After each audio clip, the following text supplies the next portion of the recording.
आइए हम परमेश्वर के वचन की ओर चले और हम परमेश्वर के वचन से निकालते हैं पहला थिस्सलुनीकियों और उसका 5वां अध्याय।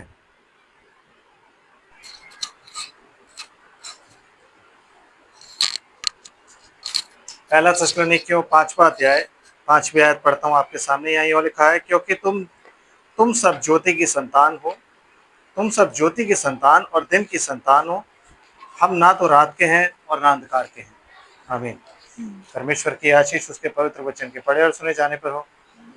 आमीन। हम प्रार्थना करते हैं। स्वर्ग और पृथ्वी के मालिक, हम तेरा धन्यवाद करते हैं सारी आशीषों के लिए। पिता परमेश्वर, हम धन्यवाद करते हैं प्रभु जी बीते दिनों के लिए खुदावन कि तू मेरे प्रभु हमारा मददगार हुआ और मेरे परमेश्वर तूने हमें अपनी पनाह हिफाजत में रखा। तूने प्रभु जी हमें उस चट्टान पर बनाए रखा जो चट्टान मसीह है। प्रभु जी मेरे खुदावन अपने वचन की बातें हमें सिखाता है, तेरा धन्यवाद है प्रभु। तमाम दुर्घटनाओं से, अंधकार की शक्तियों से बचाता है, तेरा धन्यवाद है प्रभु। अब इस वक्त में ये तूने आज मौका दिया कि हम तेरे चरणों में पाए जाते हैं, इस मौके के लिए भी तेरा धन्यवाद है। और हम तेरी हुजूरी में हैं, तेरे पनाह हिफाजत में है खुदा। तेरी प्रेजेंस में बैठे हैं प्रभु, होने दे तेरा अनुग्रह हम पर बना रहे। पिता परमेश्वर, प्रार्थना है कि इस घर के चारों ओर तेरे अनुग्रह का बाड़ा रहे, तेरा दूध छावनी किए रहे, ताकि कोई डिस्टर्बेंस क्रिएट ना हो। आत्मा और सच्चाई पे से तेरे वचन पर फेलोशिप कर सके प्रभु। ये तेरा वचन है प्रभु जी, से खुदावंद अपनी आत्मा के द्वारा उंडेल, ताकि मेरे पिता परमेश्वर तेरे वचन की उन गहरी बातों को हम जान सके प्रभु जी। वो बातें जो तूने जगत की आदि से अपने मन में गुप्त रखी प्रभु जी, और आज तो अपनी दुल्हन पर खोल रहा है प्रभु जी, वो तमाम बातें हमें बता मेरे प्रभु, ताकि मेरे पिता परमेश्वर हम उन बातों को जानकर मेरे प्रभु जी तेरे पुत्र की पहचान में बढ़ते चले जाएं। खुदावन होने दे, तेरा रहम प्रभु यीशु मसीह के नाम में हम सब पर बना रहे। हम तेरी महिमा, तेरी बड़ाई करते हैं, क्योंकि तू प्रभु अद्भुत परमेश्वर है। तेरी बातें भी अद्भुत है, तेरे काम भी अद्भुत है प्रभु जी। पिता परमेश्वर, तू सबसे ऊंचे स्वर्ग पर विराजमान है खुदावन, और फिर भी मेरे प्रभु जी तू हमसे मिलने के लिए नीचे आता है खुदावन, तेरा धन्यवाद हो। तू हमारे साथ रहता है प्रभु जी, तेरा धन्यवाद हो। तूने अपना आत्मा हमें दिया है, तेरा धन्यवाद हो। हे पिता परमेश्वर, तेरा अनुग्रह प्रभु यीशु मसीह के नाम में हम पर बना रहे। सारी आशीषों के लिए तेरा कोटि कोटि धन्यवाद करते हैं। हम सब कुछ तुझे समर्पित करते हैं खुदावंद, और इस वक्त में मेरे प्रभु प्रार्थना आपके लिए करता हूँ खुदावंद कि तू मेहरबान खुदावंद के साथ हो प्रभु, और इन वेदी अपनी वेदी के शोलों से इन फोटो को छू के इन्हें शुद्ध कर, ताकि तेरे वचन को बोलने के लायक हो सके। और मेरे प्रभु इस देह पर, बॉडी सोल स्पिरिट पर तेरा ही कंट्रोल हो प्रभु जी, ताकि मेरे पिता परमेश्वर खुदावंद ये तेरे कंट्रोल में होकर बातें करे प्रभु। सुनने वालों के कानों को, हृदय को डेडिकेट कर, जो बाद में सुनेंगे उन्हें भी बहुत अच्छे ब्लेस करना प्रभु जी, और तेरा अनुग्रह सब पर बना रहे। सारी आशीषों के लिए खुदावन तेरा कोटि कोटि धन्यवाद करते हुए सब कुछ तुझे समर्पित करते हैं खुदावन। और पिता अपनी इस धन्यवाद की भेंट को और प्रार्थना को अपनी किसी खूबी आकत से नहीं, वरन आपके प्यारे और इकलौते बेटे यीशु मसीह के अद्भुत नाम में, प्रेशियस नाम में आपकी पवित्र वेदी पे समर्पित करते हैं। दया से आप इसे सुने और ग्रहण करें। Praise the Lord. बैठ जाइए आप।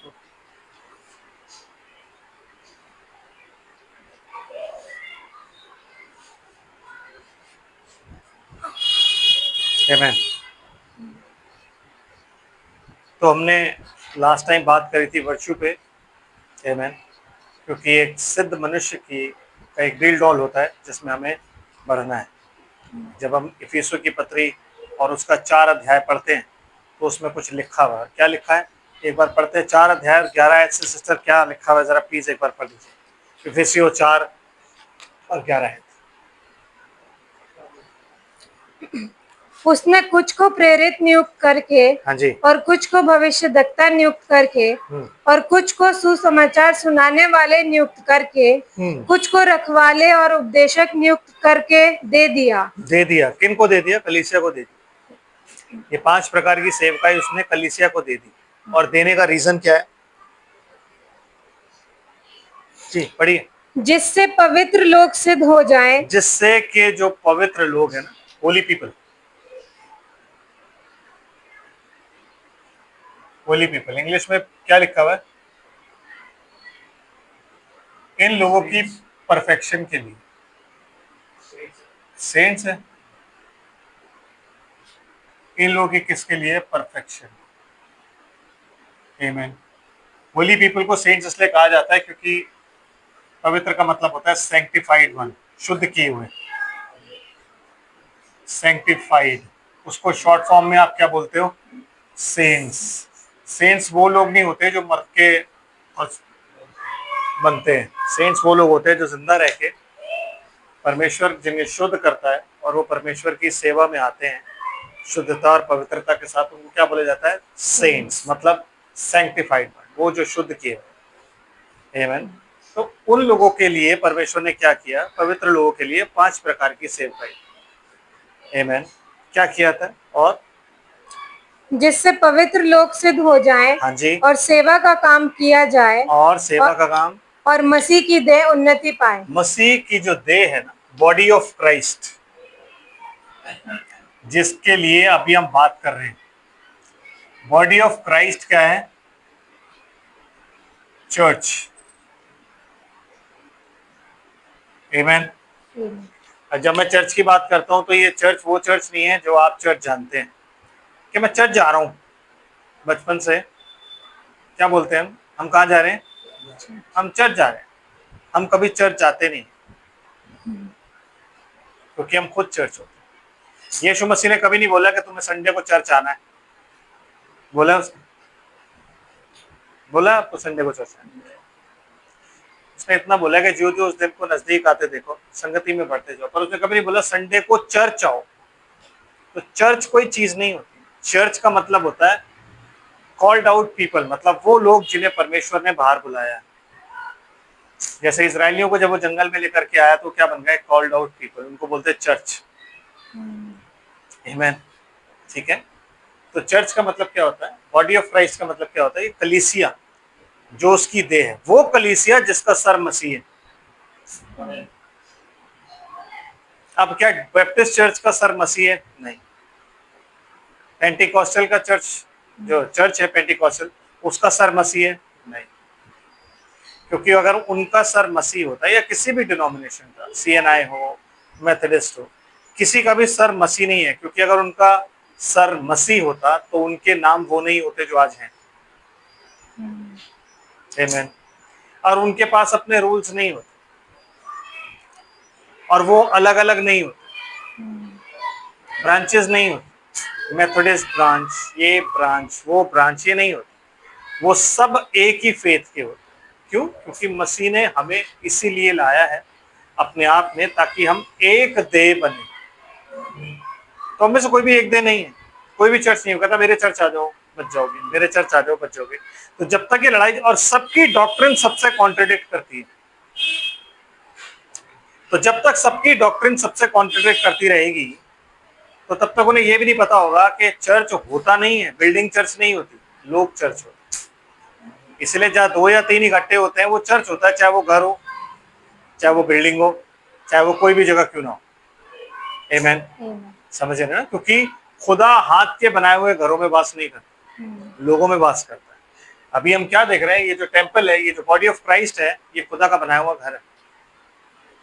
आमीन। है कि नहीं? और जिसका हेड कौन है? जिसका हेड मसीह है।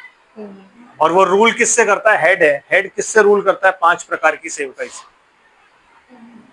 आमीन। तो 5 प्रकार की सेवकाई से ये बॉडी ऑफ क्राइस्ट रूल की जाती है।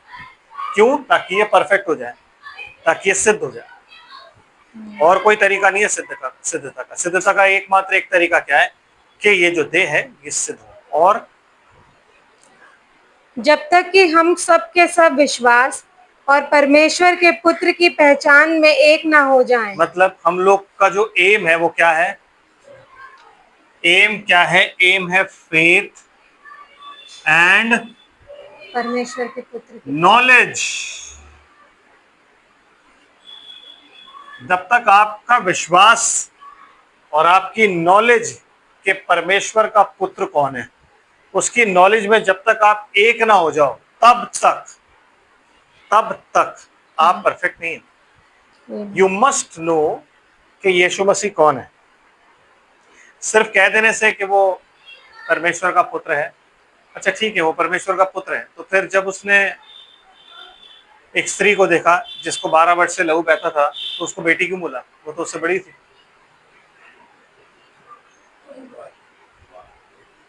बेटी क्यों बोला? झोले के मारे हुए को पुत्र क्यों बोला? तो सबसे बड़ा था। आमीन। तो चीजें समझनी होती हैं कि सीधा कह देना कि यीशु मसीह, अरे वो तो बेटा था, ऐसा नहीं है। आमीन। तो यीशु मसीह को जानना बहुत जरूरी है कि एक्चुअली मसीह कौन है, उसकी नॉलेज आपके पास होनी चाहिए। जब तक आप अपने पति को जानोगे नहीं, जब तक आप उसके पुत्र की पहचान में बढ़ोगे नहीं, तो जब वो आएगा आपको लेने, आप जानोगे कैसे कि यीशु मसीह आ गया। जब चेले जो उसके साथ 3 साल रहे, 3.5 साल रहे, वो नहीं पहचाने, तो आप और मैं क्या पहचानेंगे? हम तो पढ़ रहे हैं उसके बारे में, वो तो रहते थे उसके साथ, उन तो हर चीज देखी, क्या काम कर रहा है, कैसे काम कर रहा है, कैसा दिखता है, कैसे चलता है, कैसे बात करता है, हर एक चीज वो जानते थे। आमीन। लेकिन जब आप आत्मा में आते हो तो चीजें बदल जाती। तो पुत्र की पहचान में हमें बढ़ना है, और वो कौन बढ़ाएगा?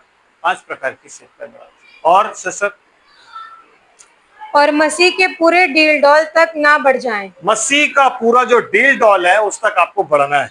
और मसीह का डील डॉल क्या है?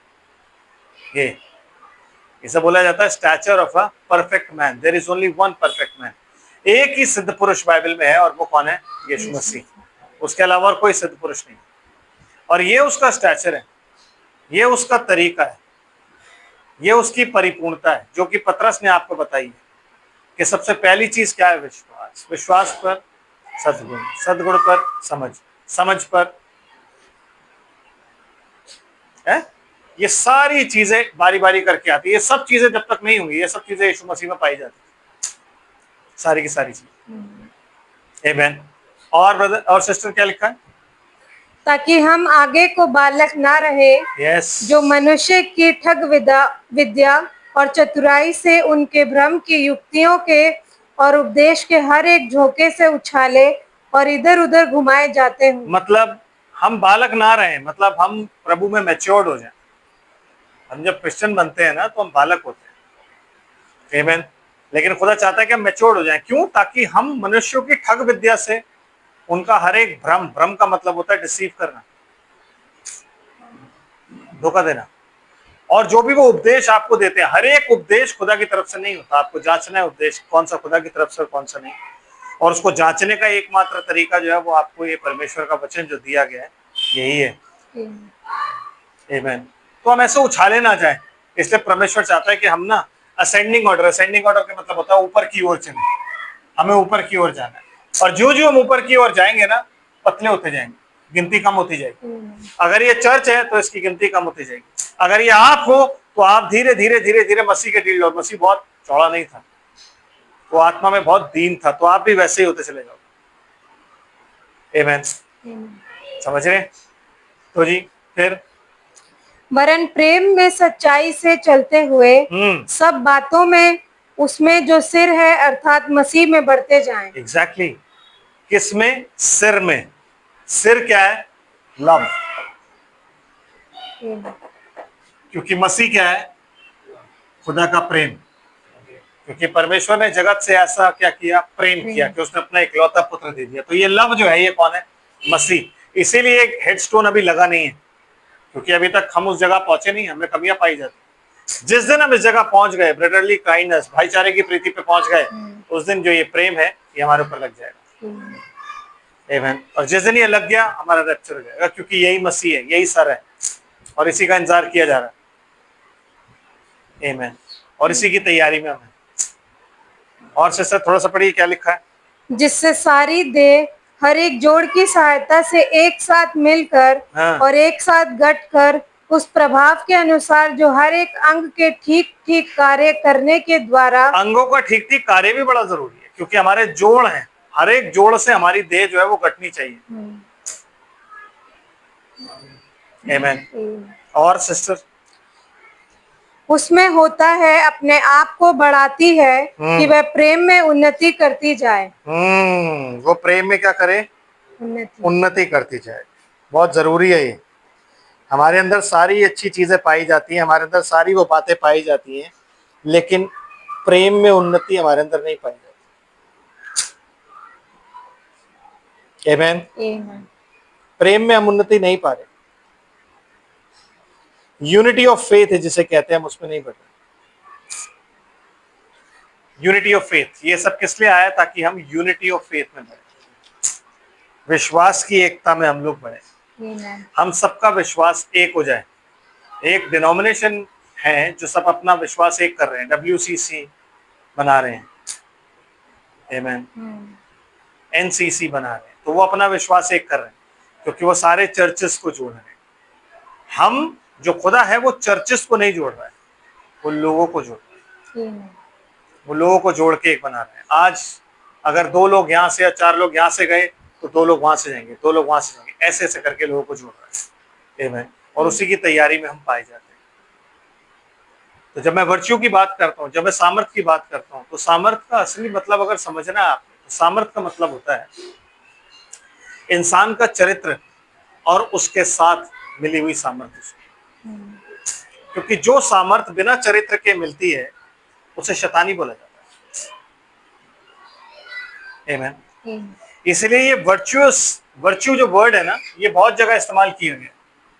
ये वर्ड ये एक अच्छी स्त्री के लिए भी इस्तेमाल किया जाता है, वर्चुअस वुमन, बाइबल में, जो परमेश्वर के हाथों के अंदर रहती है, जो परमेश्वर की इच्छा के अनुसार चलती है, जो अपने पति के अधीन रहती है, जो अपने पति की सेवा, अपने बच्चे अच्छे से पालती है। ये उस औरत के लिए भी लिखा जाता है वर्चुअस वुमन, जो खुदा के वचन के अनुसार जीती, आमेन। ये औरत सामर्थी है क्योंकि ये अपने पति की सामर्थ, इसमें सामर्थ पाई जाती है। और इसका सामर्थ क्या है? इसका चरित्र। तो वर्च्यू का असली मतलब क्या होता है? चरित्र के साथ परमेश्वर की सामर्थ का जुड़ना, ताकि आप वो काम कर सको जो परमेश्वर चाहता है, वो काम ना करो जो परमेश्वर नहीं चाहता। अपनी सामर्थ दिखाने के लिए आप वो काम करो जो परमेश्वर नहीं चाहता, आमीन। तो जब आपको वो सामर्थ मिल जाए आपके चरित्र के साथ, जब आप उस जगह पे पहुंच जाओ, क्योंकि यीशु मसीह में था, कहते हैं परमेश्वर के स्वरूप में होने के बावजूद उसने अपने आप को दीन कर रखा। तो जब वो सामर्थ आपको मिल जाए तो उसके ऊपर आपने क्या लगाना है? नॉलेज। पढ़िए 2 पत्रस, आमीन, पहला अध्याय।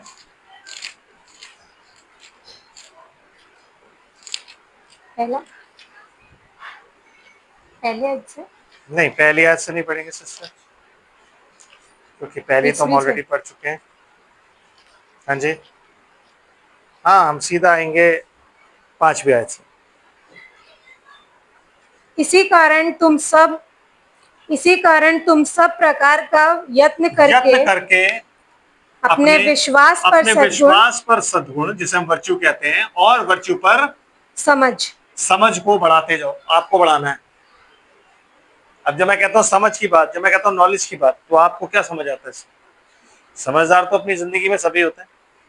ऐसा कौन है जो समझदार नहीं है? बड़े बड़े बिजनेसमैन, टाटा हो गए, बिरला हो गए, जितने भी लोग हैं, ये क्या समझदार नहीं है? समझदार है, नहीं है समझदार? बिल्कुल समझदार है।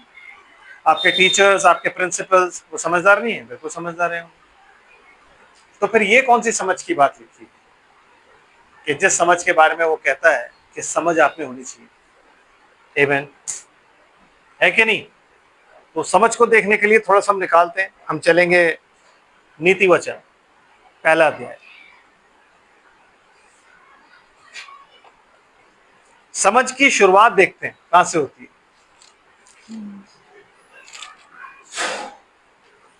नीति वचन और उसका पहला अध्याय, उसकी 7 आयत। यहोवा का भय मानना बुद्धि का मूल है। यस, बुद्धि और शिक्षा को मूढ़ ही लोग तुच्छ जानते हैं। बुद्धि और शिक्षा को मूढ़ ही लोग तुच्छ जानते हैं। तो समझ आपके कहाँ आती है? दिल में या दिमाग में? ऑब्वियसली दिमाग में, आमीन, क्योंकि आप दिमाग से ही तो सोचते हो। तो कहाँ आती है? दिल में या दिमाग? दिमाग में। बुद्धि, your brain is full of knowledge. लेकिन जिस नॉलेज की खुदा बात कर रहा है, वो नॉलेज, वो ज्ञान नहीं है जो बाग अदन में दिया गया। क्योंकि बाग अदन में, अदन की वाटिका में जो भी ज्ञान दिया गया था, वो कौन सा था? जो शैतान ने किसको दिया था? हव्वा को, आमीन। और वो ज्ञान क्या था? वो ज्ञान वो था जिसमें हव्वा को अपनी तारीफ और अपनी प्रेस करानी थी। हव्वा को खुदा बनाता, वो यूं कह रहा था कि देख तू ना, you will be like God, तू परमेश्वर के तुल्य हो जाएगी, ईश्वर बन जाएगी। अगर तेरे कोई तुम्हारे पास सारी नॉलेज है, सिर्फ ये नॉलेज नहीं है ना? सारी नॉलेज तुम्हारे पास है, सारे ज्ञान तुम्हारे पास है, लेकिन एक ये ज्ञान परमेश्वर ने तुम्हें इसलिए नहीं दिया है क्योंकि अगर ये ज्ञान तुम्हें दे देगा ना तो तुम परमेश्वर के तुल्य हो जाओगे। आमीन, है कि नहीं? और वो ज्ञान उन्होंने क्या किया, उसने क्या किया, लालच में लिया। ये लगता है इतना कन्विंस कर दिया शैतान ने, सर्प ने उसको, कि उसने वो ज्ञान उससे ले लिया। और जैसे उसने ज्ञान लिया ना, वो नॉलेज ली, वो नॉलेज के बाद वो क्या हुआ, गिर गई।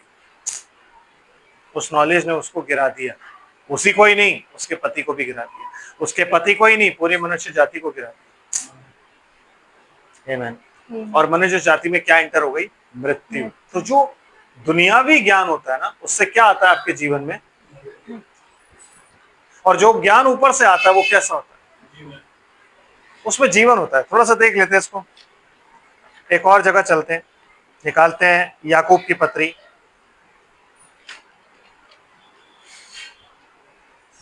और उसका 3 अध्याय।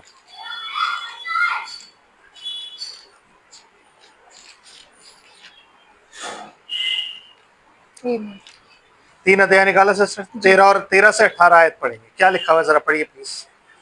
तुम में ज्ञानवान और समझदार कौन है? तुम में ज्ञानवान और, पूछ रहा है वो, तुम में ज्ञानवान और समझदार कौन है?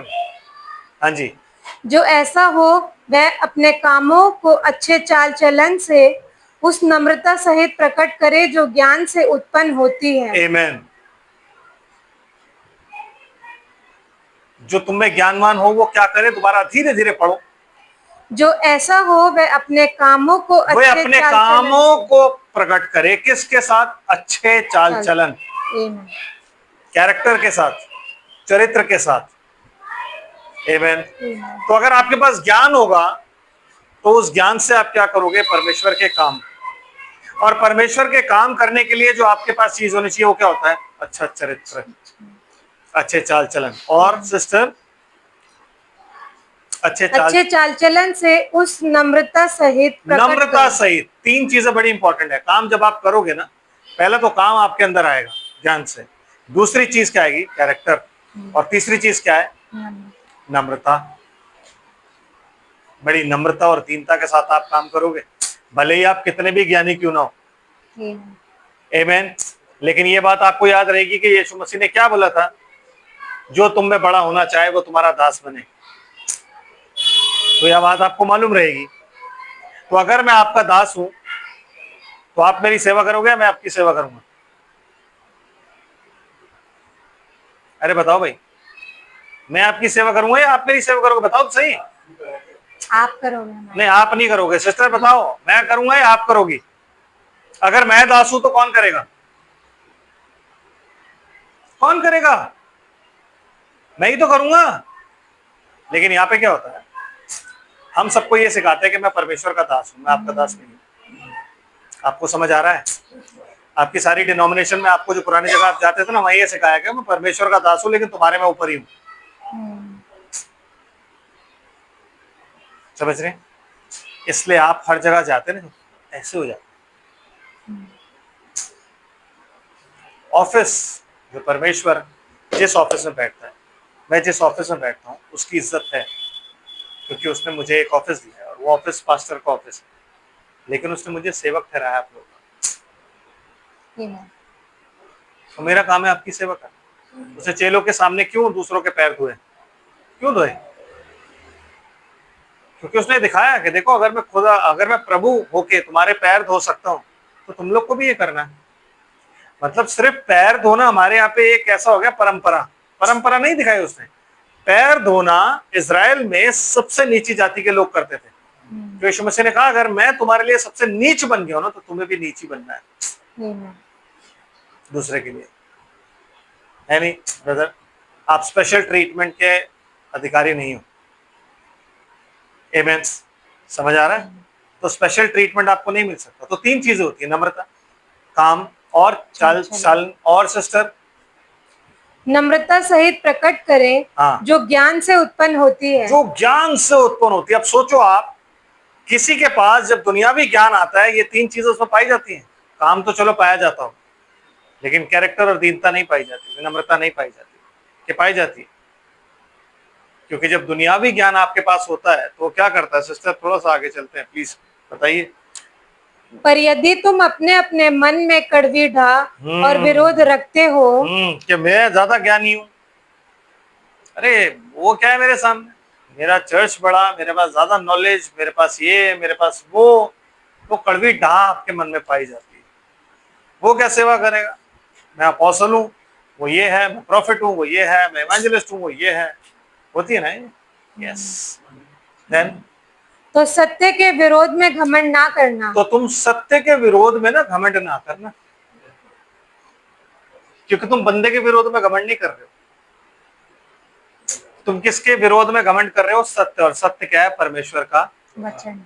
तो तुम वचन के विरोध घमंड मत कर, क्योंकि तुम्हारे पास जो कुछ भी है ना वो तुम्हारा नहीं है, तुमने अचीव नहीं किया, तुमने एग्जाम नहीं दिया उसके लिए, वो परमेश्वर ने तुम्हें खुद दिया है।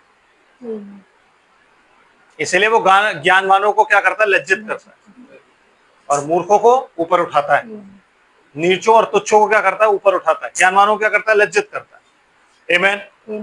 एंड सिस्टर, और ना तो झूठ बोलना, ना झूठ बोलना, झूठ भी नहीं बोलना है तुम लोग को, कि नहीं नहीं ऐसी बात थोड़ी ना, नहीं, आमेन, नहीं ऐसा बिल्कुल भी नहीं। पर ये ज्ञान वह नहीं हाँ, जो ऊपर से उतरता ये है। ज्ञान वो नहीं है, हमें मत बताओ कि ये ज्ञान तुम्हें खुदा ने दिया है, झूठ मत बोलो। क्यों? क्योंकि ये ज्ञान वो नहीं जो ऊपर से आता है। ये जो ज्ञान आपके पास आएगा ना, जो नॉलेज, ये आपके पास कहां से आएगी, ऊपर से। किसी भी बाइबल कॉलेज में जाके ये ज्ञान आप हासिल नहीं कर सकते। पौलुस जो था वो गमलिएल का जानते हो, स्कूल उस टाइम में गमलिएल जो था वो प्रिंसिपल था एक स्कूल का, फरीसियों का एक स्कूल था, उसका प्रिंसिपल गमलिएल था, और वो सबसे माना हुआ स्कूल था। मतलब फरीसी सबकी बात नकार सकते थे, गमलिएल की नहीं नकारते थे। क्योंकि जब चेलों के मारा जा रहा था ना, डंडे मारे जा रहे थे, तो गमलिएल ने कहा, ए तुम मेरी बात सुनो, चेलों को बाहर भेजा। बाहर भेज के फरीसियों को कहता, देखो अगर ये काम खुदा की ओर से हुआ ना तो तुम खुदा के विरोधी हो जाओगे, अगर खुदा की ओर से नहीं, अपने आप खत्म हो जाएगा, तुम इस मामले में हाथ मत डालो। वो इतना समझदार था, और जो पौलुस था वो उसका बेस्ट स्टूडेंट था। लेकिन जब पौलुस को मसीह का ज्ञान चाहिए था तो वो गमलिएल के पास नहीं गया, कहता मैंने मांस और लहू से सलाह नहीं ली, पर तुरंत अराबा को भाग गया, क्या करने, आइसोलेशन में चला गया, क्या करने, फास्टिंग एंड प्रेयर करने, सो दैट उसको ये मालूम हो कि मुझे छुआ किसने है। क्योंकि जब वो जा रहा है और वो अपने चारों ओर एक रोशनी, चारों ओर मतलब पिलर ऑफ फायर उसके चारों ओर आ गया, और जब वो पिलर ऑफ फायर से देखा वो गिर गया। क्यों? क्योंकि वो अंधा हो गया। आप पिलर ऑफ फायर जब अपने जलाल में आते हो उसके सामने खड़े नहीं हो सकते, कभी कभी नहीं खड़े हो सकते, और उसका गिरना बहुत जरूरी था, क्योंकि जो पद उसने था ना, उस पद से खुदा ने उसको गिराया। उसका पद था, जिस घोड़े पे वो बैठा था ना, वो घोड़ा एक पदाधिकारी को दिया जाता था, एक ओहदे वाले को दिया जाता था। वो वहां से नीचे गिरा रोशनी देख के, और उसके बाद उसने यूं करके टटोला, उसे कुछ दिख नहीं रहा, और वहां से आवाज आई पिलर ऑफ फायर में से, पौलुस पौलुस तो मुझे क्यों सताता है। पौलुस डर गया, प्रभु तू कौन है। उसे इतना तो पता लग गया था कि पिलर ऑफ फायर है। जैसे उसने बोला मैं यीशु हूं, उसके ये बोलते ही ना पौलुस की समझ में नहीं आया, क्योंकि उसने अभी तक बाइबल में और गमलीएल के स्कूल में क्या सीखा था, स्क्रिप्चर्स पुराने नियम में क्या सीखा था, जो पिलर ऑफ फायर है वो यहोवा है, यावे है वो। लेकिन ये मुझे कह रहा है मैं यीशु हूं, और है ये पिलर ऑफ फायर ही, क्योंकि मेरी आंखें चौंधी आ गई। उस दिन के बाद से पौलुस की आंखें इतनी खराब हो गई थी कि उसकी आंखों से पानी बहता रहता। उसके एक हाथ में रुमाल होता था और एक हाथ में बाइबल होती थी, एक से वो आंसू पोंछता रहता था, एक से प्रचार कर, एक से वो लिख रहा है और आंसू पोंछ रहा है, एक कपड़ा उसके पास हमेशा रहता। इसलिए वहां लोगों को क्या बोलता है कि अगर अगर तुम्हारे बस में होता ना तो तुम अपनी आंखें निकाल के मुझे दे देते। क्यों? क्योंकि उसकी आंखों की प्रॉब्लम थी, बतेरी दवाइयां उसने यूज कर ली थी, कुछ नहीं हो पा रहा था। फिर वो खुदा के पास 3 बार जाके कहता, प्रभु मेरी आंखों की कुछ सुधि ले। वो कहता तेरे लिए मेरा अनुग्रह ही काफी है, आंखें तो बेटा तेरी ऐसी रही। वाई? क्योंकि तूने मेरा दर्शन पाया है जलाल, ये सोच के तू मरा नहीं, सिर्फ अंधा हुआ है। आमीन। समझ आ रहा है? तो तू ऐसे ही रहेगा, ये मेरा अनुग्रह है, ये मेरा साइन है तेरी बॉडी पर कि तूने मुझे देखा। आमीन। समझ रहे? तो ये ज्ञान वो ज्ञान नहीं है जो आपको बाइबल स्कूल में मिलेगा। चेलों को यीशु मसीह ने ये नहीं बोला देखो तुम एक काम करो, अभी जब मैं जा रहा हूं ना ऊपर, अब तुम अपना कुछ टाइम गमलीएल के स्कूल में गुजारो, क्योंकि वो बहुत अच्छा बंदा है। निकोदेमुस के पास जाओ, उससे शिक्षा लो, उससे मैंने बातें करी थी, उसके पास जाओ। वो कहता है जब तक स्वर्ग से सामर्थ ना पाओ यरूशलेम मत छोड़ना, क्योंकि प्रचार यरूशलेम से ही शुरू होगा और पूरी धरती पर जाएगा। तो कहता है यरूशलेम तुमने नहीं छोड़ना है, कब तक? जब तक स्वर्ग से सामर्थ ना पाओ। तो जब स्वर्ग से सामर्थ मिली और पतरस और यूहन्ना बात कर रहे हैं, तो चेलों ने उन्हें पहचाना और पहचान के बोला अरे ये तो पतरस है, ये तो यीशु के साथ था, और ये अनपढ़ है, इसको ये विद्या कहां से मिली? क्योंकि ये अनपढ़ है, ये पढ़ना लिखना नहीं जानता है, इसको ये विद्या कहां से मिली? यूहन्ना को ये कहां से मिली? ये लोग तो अनपढ़ है, मछुआरे हैं, बाय प्रोफेशन क्या है ये मछुआरे, इनको पढ़ने लिखने से कोई मतलब, इनके माँ बाप इनको स्कूल भेजते ही नहीं है, क्योंकि मछली बेचनी है, वही काम करना है। इनको ये विद्या कहां से मिली? ये परमेश्वर की ऐसी बातें कहां से जानते हैं? क्योंकि ये ज्ञान जो है ये ऊपर से आया। तो क्या समझा रहा है याकूब? कह रहा है ये ज्ञान ऊपर से नहीं आया तुम्हारा। क्या है सिस्टर, पढ़िए। ये ज्ञान वह नहीं जो ऊपर से उतरता है, हाँ। वरन संसारिक और शारीरिक और शैतानी है। ये जो ज्ञान है वो कैसा है? सांसारिक, शारीरिक और शैतानी। ब्रदर, जो भी सांसारिक ज्ञान और शारीरिक ज्ञान आपके पास होगा वो क्या होगा? शैतानी। फिर चाहे आप कहीं बहुत बड़े साइंटिस्ट ही क्यों ना हो, आप जब इजाद करोगे तो आप क्या इजाद करोगे? Atom bomb, nuclear bomb. बड़े बड़े साइंटिस्ट ने क्या बनाया? AI, artificial intelligence. और आज खुद ही डर रहे हैं कि आर्टिफिशियल इंटेलिजेंस बना के हमने अपने लिए बहुत बड़ा खतरा पैदा कर दिया। खुद सोचो ना कि हमने बहुत बड़ा खतरा पैदा कर दिया है आर्टिफिशियल इंटेलिजेंस बना के, कि अब हमारी सबकी नौकरियां जा रही हैं। मेरे पास अभी जो प्रमोशनल कॉल्स आती हैं, अब उसमें एआई बैठा हुआ है, आर्टिफिशियल इंटेलिजेंस है। वहां से जब लड़की बोले रिपीट मारती रहेगी, आप फोन ऑन करके रख दो, रिपीट मारती रहेगी, क्योंकि उसे पता ही नहीं है कौन बैठा है कौन, वो नंबर बोलती रहेगी, नंबर दबाओ, ये नंबर दबाओ, ये नंबर दबाओ, नंबर दबाओ। आमीन।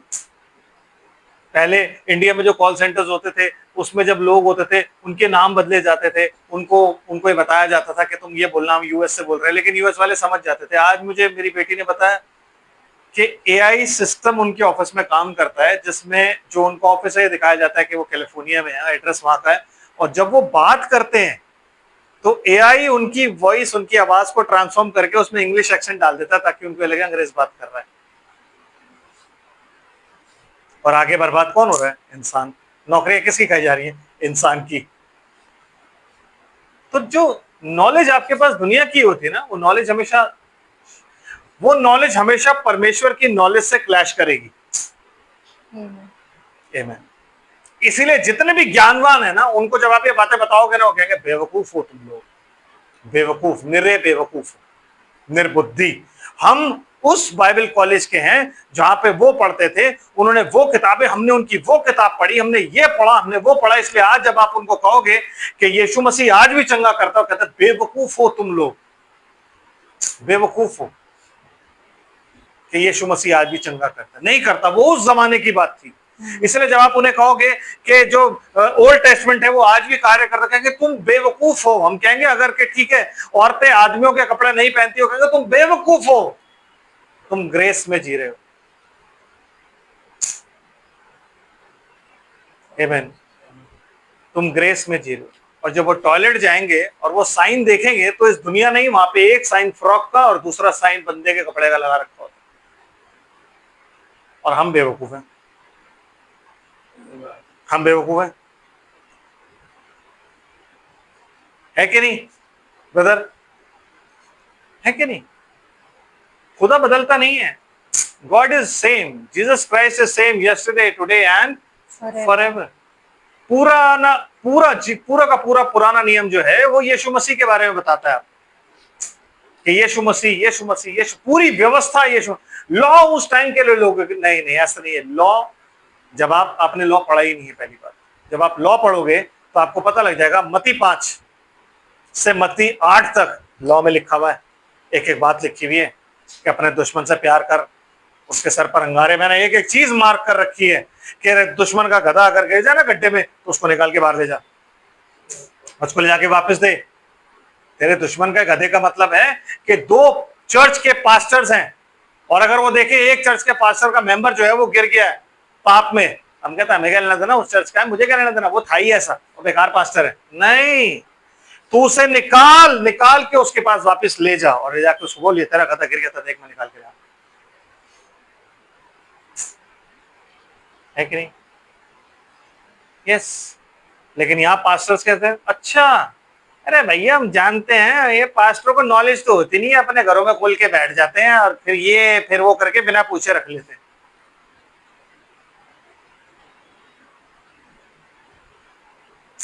समझ रहे हो? वो सारी चीजें वहां पे ज्ञान, आज सबके पास ज्ञान है, सबके पास ज्ञान है। ज्ञान कहां से आया? मैसेजेस पढ़ के, मैसेजेस पढ़ के। इसीलिए वो क्या प्रीच करते हैं? मैसेज। इसलिए जब बोलो मैसेज से बाहर निकलो, कहते नहीं और कोई रेवलेशन है ही नहीं, क्योंकि ज्ञान सीमित है, क्योंकि परमेश्वर सीमित है उनके लिए, हमारे लिए नहीं है। इसलिए मैंने सबसे पहले क्या पढ़ा? तुम ज्योति की संतान हो, अंधकार के नहीं। तो ज्योति मुझे नहीं पता क्या है, मैं नहीं जानता ज्योति को। मैं रोक सकता हूं ज्योति यहां से लेके यहां तक है, मैं ये नहीं कह सकता। ज्योति असीम है ब्रदर। कब शुरू हुई ज्योति और कहां खत्म होगी मुझे क्या पता। ज्योति तो हमेशा से थी और हमेशा रहेगी। अंधकार खत्म हो रहा है, क्योंकि जैसे जैसे ज्योति बढ़ेगी अंधकार खत्म हो जाएगा। तो मैं तो नहीं कह सकता कि नहीं ये इतना ही है, इससे ज्यादा नहीं है, मैं इससे ज्यादा नहीं प्रीच कर। क्यों नहीं प्रीच कर सकता?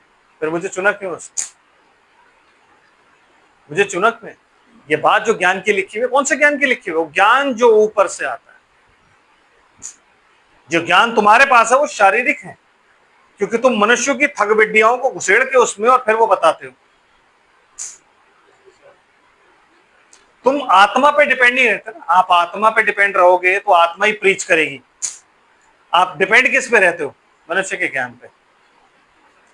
आमेन। है कि नहीं? इसलिए हिट नहीं करता। जब आप आत्मा पे डिपेंड रहोगे तो आत्मा वही बोलेगी जो सामने वाला बैठा है और उसकी जो भूख है कि नहीं? जब आप ये दुआ करके आओगे, खुदा मैं तो नहीं जानता मुझे क्या प्रीच करना है, सामने वाले जो बैठे होंगे ना, तू जानता उनके मनों में क्या भूख चाहिए, तो उसके हिसाब से प्रीच करवा सॉरी। तब परमेश्वर अपनी अनॉइंटिंग देता और आप वही प्रीच करते हो जो सामने वाला चाहता है, जो उसको चाहिए होगा। सबको एक ही चीज नहीं चाहिए होती, सबको अलग अलग चाहिए होता है, क्योंकि एक बुफे लगा हुआ है, उस बुफे में सब तरह का खाना है, जेवनार लगी हुई है, सब तरीके का खाना है, जिसको जो खाना खाओ और ले जाओ। आमेन। है नहीं? यस। तो और सिस्टर क्या कह रहा है? क्योंकि जहाँ डाह और विरोध होता है वहाँ बखेड़ा और हर प्रकार का दुष्कर्म भी होता है। जहाँ डाह और बखेड़ा, जहाँ आपने कह दिया ना मैं वो पास्टर, अभी किसी पास्टर का फोन आया मेरे पास, मैं फोन नहीं आया, मैं बात कर रहा था, तो जी पास्टर जी मुझसे पूछे, चालाकी से मुझसे पूछे, अच्छा आप एक बात बताइए, आप भाई आशीष लाल के बारे में क्या कहते हैं? मैंने ब्रदर कुछ भी नहीं कहते, मैं कौन उनको कहने वाला। नहीं, आपके हिसाब से बंदा सही है कि गलत है? मैंने मुझे क्या लेना देना वो सही है गलत है? वो मेरा सेवक है, वो मेरा वचन प्रचार कर रहा है, भाई वो खुदा की सेवक है, तो मेरा उनसे कोई इंटरेक्शन नहीं है। मेरे लिए वो गलत भी नहीं है, मेरे लिए वो सही भी नहीं है, खुदा के सेवक है, बड़ी अच्छी बात है। बाकी खुदा जाने और वो जाने, क्योंकि वो खुदा के सेवक है, उन्हीं से उनका लेना देना, मुझसे क्या लेना देना। ब्रदर विरोध किस बात का है? किस चीज का विरोध है? मुझे बताओ तो सही, किस चीज का? इस चीज का विरोध है आज के पास से प्रताप ब्लैक स्लाइड हो गए, इस चीज का विरोध है? नहीं, विरोध है हमें नहीं, विरोध नहीं हो सकता, क्योंकि हर एक मनुष्य का गिर जाना और उठ जाना उसके स्वामी की ओर से होता है। मालूम है आपको? रोमियो की पत्री में पढ़ा होगा आपने, रोमियो की पत्री में लिखा हुआ है कि हर एक मनुष्य का गिर जाना और उठ जाना उसके स्वामी के हाथ में है। तो ब्रदर जब मैं कहता हूं कि तेरी सिद्ध अच्छा इच्छा अनुसार, जो भी सेवक, हर सेवक उसकी सिद्ध इच्छा अनुसार है, चाहे वो गलती क्यों ना हो, सब टेस्ट के लिए रखे गए हैं, क्योंकि आपने पढ़ी नहीं व्यवस्था, तो आपको मालूम नहीं। कहता मैं तुम्हारे बीच में झूठे भविष्यद्वक्ता भी भेजूंगा ताकि मैं जांचूं कि तुम क्या करोगे, तुम उनका विश्वास करते हो नहीं करते, है कि नहीं? मैं तुम्हारे बीच में। वो कौन लोग हैं जो कहेंगे कि प्रभु हमने तेरे नाम से दुष्ट आत्माएं नहीं खाली, हमने तेरे नाम से भविष्यवाणियां नहीं करी, हमने तेरे नाम से ये नहीं किया, हमने तेरे नाम से वो नहीं किया। वो कहता है हे कुकर्म करने वालों मेरे पास से चल जाओ, क्योंकि मैं तुम्हें नहीं जानता कि तुम कौन हो। वो बेचारे कौन लोग हैं जिन्होंने उसकी सेवा ईमानदारी से करी? कौन? वही लोग जिन्होंने ठहराया, जिसे उसने ठहराया था। Because he has give you, ये बाइबल आपको दी गई है ताकि आप इसे पढ़ो। आप ये नहीं कह सकते खुदा मैं नहीं जानता था। वो कहता कैसे नहीं जानता था भाई, ये बाइबल पढ़ी नहीं, तूने पढ़ा नहीं कभी कि तुम प्रार्थना करो आत्मा तुम्हें सब कुछ सिखाएगा? तुमने पढ़ा नहीं, तू रफा टपा शपा के चक्कर में लगा रहा। लेकिन तुझे पढ़ना चाहिए था कि मैं बोल के गया था कि जब आत्मा आएगा तो तुम्हें सब कुछ सच सच बताएगा। है ना? तो विरोध किस बात का? लेकिन जहां पे जो संसार का ज्ञान नहीं होता, जो संसार का ज्ञान होता है ना, वहां पे ये सब चीज होती है, झगड़ा रगड़ा विरोध, एक दूसरे से विरोध। ये उसका है, ये ज्ञान का है, ये ब्रह्म का है। अबे यार सब खुदा के। बाइबल पढ़ते नहीं है। कहते हैं एक पौलुस का है, एक अपोलोस का है, एक कैफा का है, एक यूहन्ना का है। कहता है कि हम लोग तुम्हारे लिए सूली पे चढ़े, क्या हमने तुम्हारे लिए जान दी? आमेन। वो लगाने वाला है, हम सींचने वाले हैं। दैट्स इट, इससे ज्यादा और कुछ नहीं है। तो विरोध किस बात का है? किस बात का विरोध है? सिर्फ ये इसलिए होता है क्योंकि हर बंदा ये बताता मैं बेटर हूं। नहीं मैं better, I am a better preacher, मैं एक अच्छा प्रचारक हूं, मेरे पास ज्यादा रेवलेशन है। मेरे को एक्चुअली परमेश्वर से ना रेवलेशन का दान मिला है। रेवलेशन का दान नहीं होता, आत्मा होती है। पहले तो आपको ये बात मालूम होनी चाहिए, क्योंकि पौलुस कहता है मेरी ये प्रार्थना है परमेश्वर से कि वो तुम्हें बुद्धि और प्रकाश की आत्मा दे, दान नहीं दे। यस, ये बाइबल में लिखा हुआ कि दान नहीं होता है, ये आत्मा होती है जो दी है। तो जब परमेश्वर अपना आत्मा देगा, ऑब्वियस है रेवलेशन आपको मिलेगा ही मिलेगा, वरना उसने अपनी आत्मा किस लिए दिया? लेकिन हमें अपने आप को ऊंचा दिखाना होता है। इसलिए मेरी दुआ हमेशा से ये रही है, इतना ऊंचा कभी ना बनूं जब मैं अपने आप को ये दिखाऊंगा I am better than this this this this. ऐसा ही ठीक हूं, है ऐसा ही ठीक हूं। यस, ऐसा ही ठीक। मैंने कहा ना, पहले से खुदा ने बहुत सी चीजें सिखाई। उसने बताया मेरे को कि लूसीफर तैयार हो रहे हैं। मैंने इतना ज्ञान इनको क्यों दिया है? ये सब कौन है? टॉर्च बेयरर है ना। लूसीफर का मतलब क्या होता है? Torch bearer. कौन से टॉर्च बेयरर? जो लूसीफर कहता था दस सेट द लॉर्ड, ये भी कहते हैं दस सेट द लॉर्ड। तो वो पावर दे दे के देख रहा है इनमें से कौन कौन ऐसा है जो अपनी सेवा कराना चाहता है, जिसकी इच्छा है कि वो उस पर्वत पर विराजे, जिसकी इच्छा है कि वो आसमान तक चढ़े, जिसकी इच्छा है कि वो साधारण सभा को कंट्रोल कर ले। किसकी इच्छा है? यशायाह नबी की पुस्तक में 5 मैं लिखे हैं ना, उनमें से कोई एक मैं भी अगर मेरे अंदर भी पाया जाता ना, तो आप समझ लेना कि ये भी ब्लड गया, छोड़ देना चर्च। तो पावर इसलिए देता है, आमेन, ताकि वो जांचे मनुष्य को कि ये पावर के साथ करेगा क्या। इसीलिए जो पावर के साथ कैरेक्टर मिलाता है उसके पास वर्च्यू होती है। बाकियों के पास क्या होता है? Power, power to rule. और वो क्या बन जाता है? निकुलोइयो, जिससे परमेश्वर घृणा करता है। क्यों? क्योंकि उसके पास ज्ञान है, क्योंकि वो बहुत पढ़ा लिखा है, क्योंकि उसके पास सारे ज्ञान के भंडार पाए जाते हैं। आमेन। लेकिन खुदा वो है जो जब अपना आत्मा उतारता है तो उतारता ही बातचीत करता है। आमेन सिस्टर।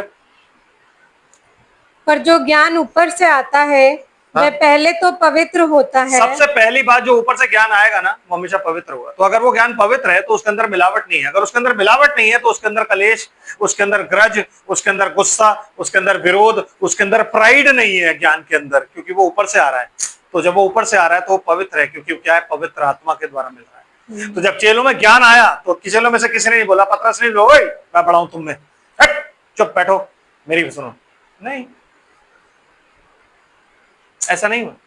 या जब पौलुस खड़ा होकर पतरस को कह रहा ना कि तू, पतरस ने कहा ओए हेलो चुप, मुझे जानता है तू, चाबियां हैं मेरे पास, अगर ज्यादा उस तूने बोला ना तेरी चाबी से सारे दरवाजे तेरे बंद कर दूंगा। ऐसा कभी नहीं। यहां होता है, यहां होता है। कि मैं उस पास्टर से इसलिए बात नहीं करता क्योंकि वो पास्टर जो है वो मेरी मिनिस्ट्री को रिकॉग्नाइज नहीं करता, मैं उससे नहीं करता क्योंकि वो मेरी मिनिस्ट्री को, क्योंकि वो मुझे नहीं जानता। ऐसा कुछ भी नहीं होता। बाइबल में पढ़ो तो सही। आप परफेक्शन की ओर जा रहे हो, दुनिया को लीड कर रहे हो, कहां लीड कर रहे हो आप, ये भी तो देखो। एक के विरोध में और दूसरे के पक्ष में कभी कोई गवाही मत देना। डोंट से कि I like this and I don't like this. No brother, एक के पक्ष में और दूसरे के विरोध में कभी कोई बात मत करना। आमेन। क्योंकि खुदा ने जो उसको दिया है वो काम कर रहा है, जो आपको दिया है आप अपना काम कर रहे हैं। That's it। वो आपका साथ दे रहा है नहीं दे रहा, वो कर रहा है नहीं कर रहा, आप दीन रहो,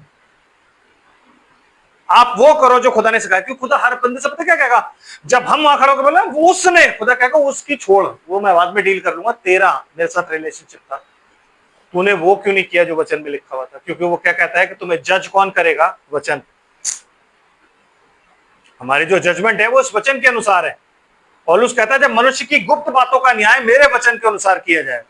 बेशक आप सामने जितना मर्जी दिखा लो, नहीं ब्रदर क्या बात करें, आप मेरे अपने हैं। लेकिन मन जो होता है ना मन जब होता है, यस, जब मन में आप अंदर अकेले बैठे दुआ कर रहे हो तो और परमेश्वर कहता है उसके लिए दुआ कर रही है और आप कहते मैं नहीं कर रहा। समझ रहे? जब आप किसी की मिनिस्ट्री को डिस्ट्रॉय करके और अपनी मिनिस्ट्री स्थापित कर रहे हो, पूरा पंजाब भरा हुआ था ऐसा, आज से कोई 10-15 साल पहले किताबें ले लेके वहां जाया जाता और ये बोला जाता था ये किताब लिखी हमने, कहा वो तुमने डिस्ट्रॉय की, because you are establishing a business. तो तुम्हारे पास कोई भी ज्ञान ऊपर का नहीं, सारे ज्ञान तुम्हारे पास जमीनी है। क्योंकि अगर ऊपर के ज्ञान होते ना तो सबसे पहले तो पवित्र होता। आमीन। सबसे पहले वो पवित्र होता। दूसरी चीज क्या होती है उस ज्ञान में? फिर मिलनसार। फिर मिलनसार होता। कभी भी तुम्हें ये नहीं कहता है तुम उस चर्च के हो, इसको हटाओ। है ऐसा होता है? ऐसा होता है? ऐसा है? यस ऐसा है। आजकल ऐसे ही ज्ञान की टीचिंग, इसकी टीचिंग, उसकी टीचिंग, और ज्ञान की टीचिंग आज प्रीच हो रही है वो ही प्रीच हो रही है। यस पूरी जिंदगी यही रहा।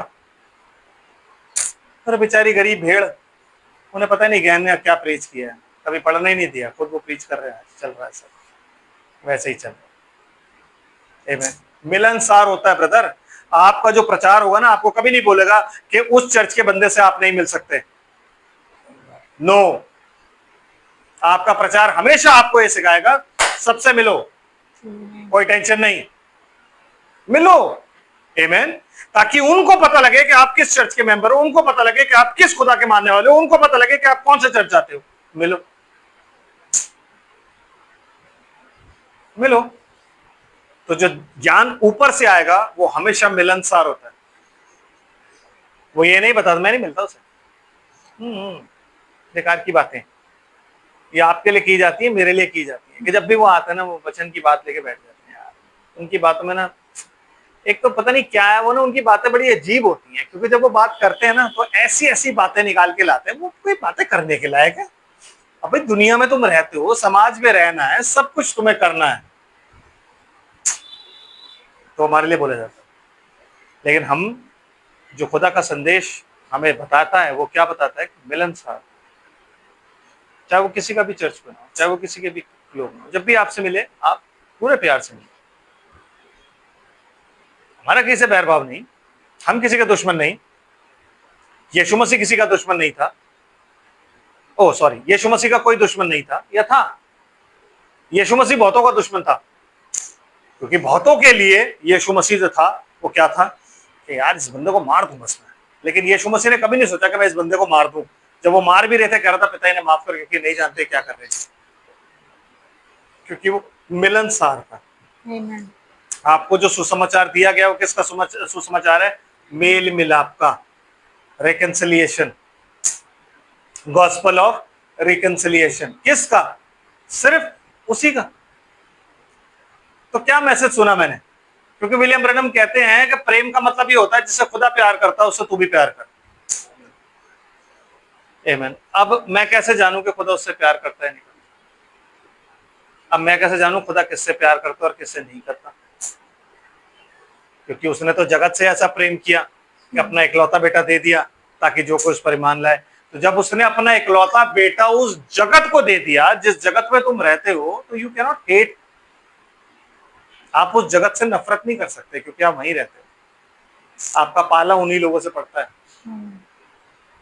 आमेन। हेट नहीं कर सकते, इसलिए कहते हैं don't abuse the world, use it. उसे खराब मत करो, दुनिया यूज करो। खुदा ने तुम्हें यहां रखा है इसलिए तुम इस्तेमाल करो, इस्तेमाल करो। मिलनसार मिलो, अपना विश्वास बताओ, अपनी लाइट शो करो कि लाइट क्या होती है। आमेन। यस। एंड कोमल, और कोमल होता है। कोमल का मतलब पता है आपको क्या होता है? सॉफ्ट। सॉफ्ट मतलब कोई हार्ड चीज अगर आपको दे दूं, पत्थर जैसी, तो आप कुछ भी कह लो उस पर असर नहीं होगा क्योंकि वो पत्थर की तरह बैठा रहेगा, उसमें कोई इमोशंस नहीं होंगे। सॉफ्ट का मतलब होता है जो बंदा इमोशन समझे। हार्ड वो बंदा होता है जो अपनी नॉलेज के ऊपर आपका न्याय कर डाले। सॉफ्ट वो होता है यीशु मसीह की तरह जो समझे और आपको बोले जा फिर पाप ना करना, सिचुएशन को जाने। Gentle, yes. जेंटल बंदा वो होता है जो बंदा दूसरे को समझता है, वो ये जानता है कि हर एक सेवक जो है वो खुदा का सेवक है। अगर वो गिरा तो वो क्यों गिरा ये जानना है उसको। ये नहीं कहना है कि इस बेदारी के खिलाफ जो भी खड़ा हुआ वो गिर गया, नहीं, उसको ये जानना है कि मेरा भाई अगर वो गिरा तो क्यों गिरा। क्योंकि मैं फिर बता रहा हूं, जब तक डैनियल की तरह मैं दुआ नहीं करूंगा सबके लिए, मैं प्रिय नहीं हो सकता। मैं जितना मर्जी प्राइड प्राइड प्राइड प्राइड चिल्ला लूं, मैं यही नीचे रह जाऊंगा। फिर जब मैं खुदा से पूछूंगा कि मैं प्राइड क्यों नहीं हूं, तो खुदा कहेगा बेटा प्रेम मैं तो करता था, मैं तो अपने चर्च में सबसे पहले। चर्च से नहीं करना, चर्च से नहीं करना था भाई। डैनियल ने चर्च से प्यार नहीं किया। पहले जानते तो सही कि किसको अति प्रिय बोला गया है और क्यों बोला गया है। जिस दिन डैनियल अपने जाति भाइयों के लिए प्रार्थना कर रहा था, उस दिन ऊपर से जिब्राइल आके कहता तू अति प्रिय जाना गया है। और हम ये सोच के नहीं करते, हमें क्या करना, वो तो उनका चर्च है, ब्रैनमाइट्स है, फलाना है, ढिमकाना है, हम ये सोच के सब कह रहे हैं। हटा, हम उसके लिए क्यों करें? डिनोमिनेशन वाले बंदे हैं वो, हम उनके लिए क्यों करें? क्यों ना करें? मेरा काम क्या है? दुआ करना। किसके लिए? सबके लिए। मेरे को खुदा ने नहीं बोला इसके लिए करनी है, इसके लिए नहीं करनी। आमीन। खुदा ने ये नहीं बोला कि जो अनाथ और विधवाएं इजरायली होंगी उन्हीं का करना। नो, कहता अनाथ और विधवाओं की तुम सुधि रखना। मुझे नहीं पता किन अनाथ और किन विधवा, पूरी दुनिया में जो अनाथ और विधवाएं उनके बारे में उसने बोला है, क्योंकि कोई मेंशन नहीं है बाइबल में कि वो हिंदू ना हो, मुस्लिम ना हो, सिख ना हो और सिर्फ ईसाई हो उनकी, ऐसा कुछ नहीं। You must understand the word of God कि वो क्या कहता है। जब पतरस कहता है कंगालों की सुधि रखो, तो वो कंगाल सिर्फ इजरायली नहीं है। नो ब्रदर, कोई भी कंगाल सुधि रखो। आपके चर्च में जो कंगाल हो उसकी सुधि रखो, आपके चर्च में जो गरीब हो उसकी सुधि रखो, हर एक कंगाल की सुधि रखो। आमीन। जानो, हमें कंसर्न नहीं है एक दूसरे का, तभी तो ये हाल है हमारा। नॉलेज हमारे पास फुल है और उस नॉलेज से हम सबको जज करना चाहते हैं।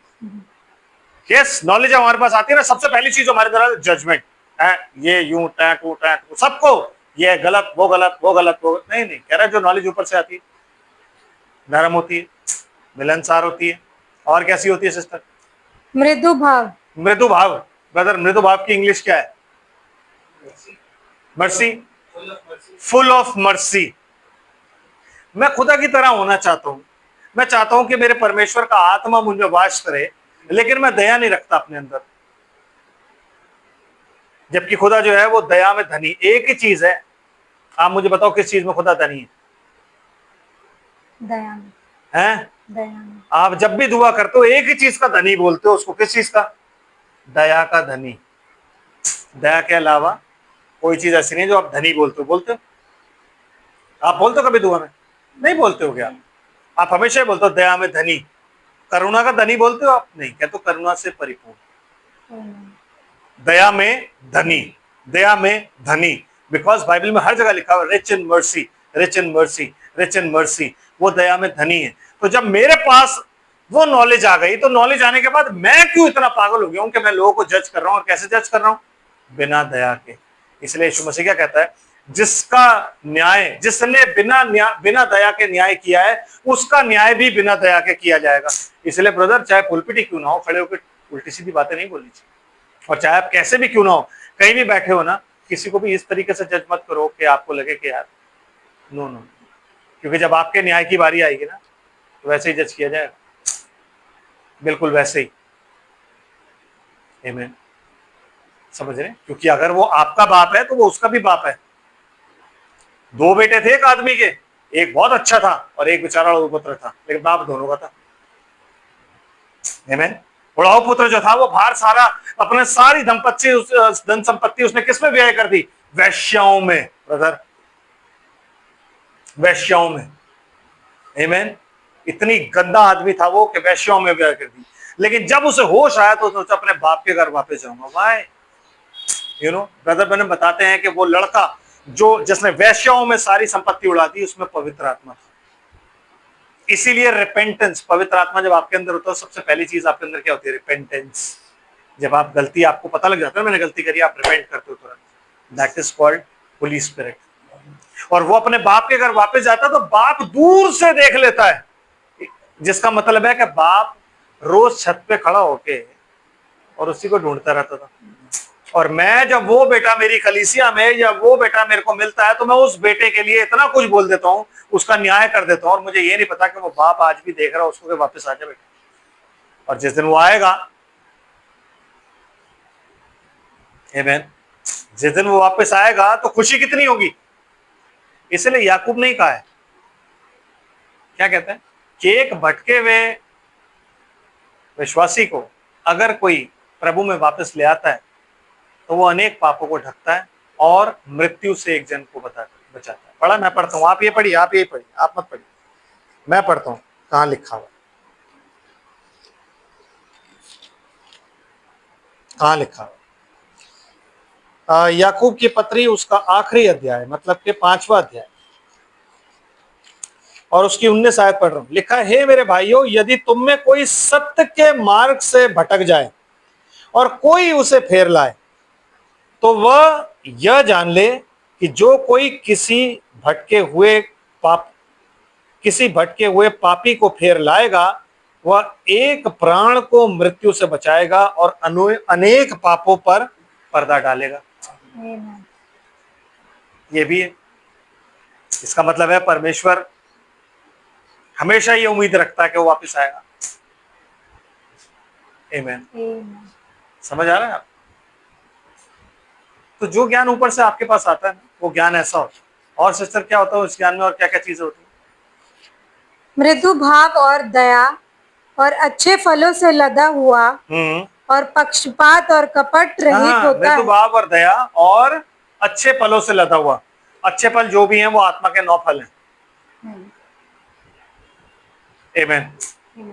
आत्मा के 9 फल हैं, अच्छे फलों से वो लदा हुआ होता है। प्रेम, धीरज, ये सारी चीजें उसमें पाई जाती है। आमीन। और लदा हुआ होता है। सबसे बड़ी बात, जब आप किसी भी पेड़ को लदा हुआ देखते हो ना, तो वो पेड़ हमेशा कैसा होगा? झुका हुआ। और जिस पेड़ में फल नहीं होता ना, वो यूं तना हुआ होता है ऐसा, क्योंकि उसमें फल नहीं है। और मसीह ने क्या बोला कि तुम उनके फलों से उनको पहचान लोगे, कि अगर उनमें फल पाए जाएंगे ना, तो जितने ज्यादा फल होंगे उतने ही ज्यादा वो झुके हुए होंगे। उतने ही ज्यादा वो क्या हो जाएंगे? झुके हुए। समझ आ रहा है? इसलिए जब कभी आप किसी ऐसे व्यक्ति को देखो जो झुका हुआ है, आमीन, ज्ञानी होने के बावजूद जो हम्बल है, तो आप समझ जाओ कि फलों से लदा हुआ है। आमीन। और पक्षपात और कपट रहित होता है। जी, पक्षपात भी नहीं करता वो किसी का, कि उसके लिए और उसके लिए उसकी साइड ले रहा है और उसकी साइड नहीं ले रहा है। No, yes. और कपट रहित, तो उसके अंदर छल कपट नहीं होता कोई। यस, डिप्लोमेसी ना, हिपोक्रेसी, ढोंग नहीं होता उसके अंदर। कपट क्या? ढोंग नहीं होता, मतलब हिपोक्रेसी नहीं होती उसके। हिपोक्रेट पता है कौन होता है? धन्यवाद। जो तेरे मुंह पे तेरी और मेरे मुंह पे मेरी करे। यही तो होता है, इधर भी चल रहा है उधर भी चल रहा है। थाली का बैंगन जो होता है उसको बोलते हैं हिपोक्रेट। यस, आमीन। सबके साथ एक ही नेचर होना चाहिए। यीशु मसीह का नेचर ऐसा नहीं था, पतरस का नेचर ऐसा नहीं था, किसी भी चेले का नेचर ऐसा नहीं था। समझ रहे हैं आप? किसी का भी नेचर ऐसा नहीं। तो जो ज्ञान ऊपर से आता है ना वो ऐसे ही होता है, और वो ज्ञान खुदा चाहता है कि हमें मिले। रीडिंग और राइटिंग और नॉलेज, दुनिया भर की किताबें पढ़ के आप ज्ञान जितना मर्जी ले लो, ज्ञानी हो जाओगे आप, और बड़ी बड़ी किताबें लिख दोगे, सब कुछ लिख लोगे, लेकिन ब्रदर वो ज्ञान कभी ना कभी आपके अंदर घमंड उत्पन्न जरूर करेगा। लेकिन अगर आप खुदा पे ही डिपेंड रहोगे ना, डिपेंड का मतलब होता है अगर आप खुदा पे ही आपका निर्भर रहोगे ना, तो फिर आपको पता होगा कि मेरी औकात कुछ नहीं है कि नहीं? आप सबको पता होगा मेरी औकात कुछ नहीं। क्यों? क्योंकि मुझे अगर वो देगा तो मैं बांट दूंगा, मुझे वो देगा नहीं तो बांटूंगा कहां से? है कि नहीं? होता कि नहीं है कि मुझे देगा ही नहीं तो मैं बांटूंगा कहां से? कैसे बांटू मैं? लेकिन ये चीज हमें मालूम होनी चाहिए कि खुदा अपने कामों का जब उसने अपना काम कराना होता है तो वो अपना ज्ञान ऊपर से हमें देता है। ये खत्म हो गया सिस्टर? नहीं, एक और है, पढ़ दीजिए। मिलाप करने वाले धार्मिकता का फल मेल मिलाप के साथ बोते हैं। मिलाप कराने वाले धार्मिकता का फल मेल मिलाप के साथ क्या करते हैं? बोते हैं। वो बोते हैं फल, मेल मिलाप के साथ बोते हैं। आपके अंदर कोई बैर कोई विरोध नहीं डालेंगे, वरन वो क्या करेंगे? मेल मिलाप के साथ उस चीज को बो देंगे। आमीन। समझ आ रहा है? जब परमेश्वर ने हमें ज्ञान देना चाहा, अपनी कलीसिया को भी जब उसने ज्ञान देना चाहा, तो वो लोगों से कुछ कुछ गलतियां। आमीन। नीति वचन ही निकालते, पहले नीति वचन पूरा करते हैं, उसके बाद धीरे धीरे हर जगह चले। नीति वचन की पुस्तक पहला अध्याय आपने पढ़ा, लिखा है बाइबल में कि क्या परमेश्वर का भय मानना बुद्धि का मूल है। आमीन। मतलब अगर आपके अंदर परमेश्वर का भय पाया जाता है तो इसका मतलब है आपके पास आप बुद्धिमान व्यक्ति। क्यों? क्योंकि आप खुदा से डरते हो, और अगर आप खुदा से डरते हो तो इसका मतलब है कि परमेश्वर आपके साथ बना हुआ है। क्योंकि परमेश्वर अपने डरवैयों के चारों ओर क्या किए रहता है? छावनी किए रहता है, अपने डरवैयों के चारों ओर। आमीन। और खुदा के डरवैये जो होते हैं उनकी आपको हमेशा रिस्पेक्ट करनी चाहिए, क्योंकि वो बुद्धिमान होते हैं। आमीन। तो निकालते हैं नीति वचन की पुस्तक और उसका 9 अध्याय 10 आयत। क्या कहता है सिस्टर?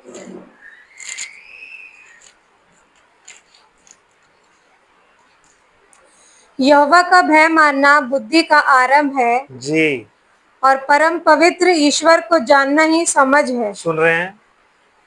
समझ क्या होती है? परम पवित्र ईश्वर को जानना।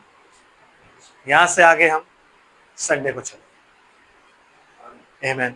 इस वर्ष को एक्सप्लेन मैं संडे को ही करूंगा। आमीन। क्योंकि अगर मैं अभी इस वर्ष को लेता हूं तो टाइम बहुत हो जाएगा, आप लोग अपने घर भी जाना। आमीन। जो कुछ बताया जा रहा है मनन कीजिए, उसको जानिए। देखो ये काम जो भी हम बाइबल हमें बताती है ना, मैं ये नहीं कहूंगा कि काम बहुत आसान होता है। जो ढोंग करते हैं उनके लिए आसान है, लेकिन जेन्युइन बंदा जो होता है उसके लिए बड़ा मुश्किल होता है। लेकिन परमेश्वर के लिए कुछ भी असंभव नहीं है। तो आपको क्या करना है? परमेश्वर के हाथ के नीचे आना है, उससे दुआ करनी है, उसका वचन अपने अंदर डालना है, सफाई को अपने आप कर देना। आमीन। जब आप घुटनों पे आके उसके सामने बोलोगे ना कि प्रभु मेरे बस की तो नहीं हो रहा है, मेरी हेल्प कर, तो वो अपने आप हेल्प करे। समझ आ रहा है? तो जब आप इस मैसेज को सुनते हो, इस पर मनन करो, इन मैसेजेस पर, इनके लिए अपने आप को सुन के तैयार हो, क्योंकि अगर आप इस यहां तक नहीं पहुंचे ना तो ये कभी भी नहीं लगेगा।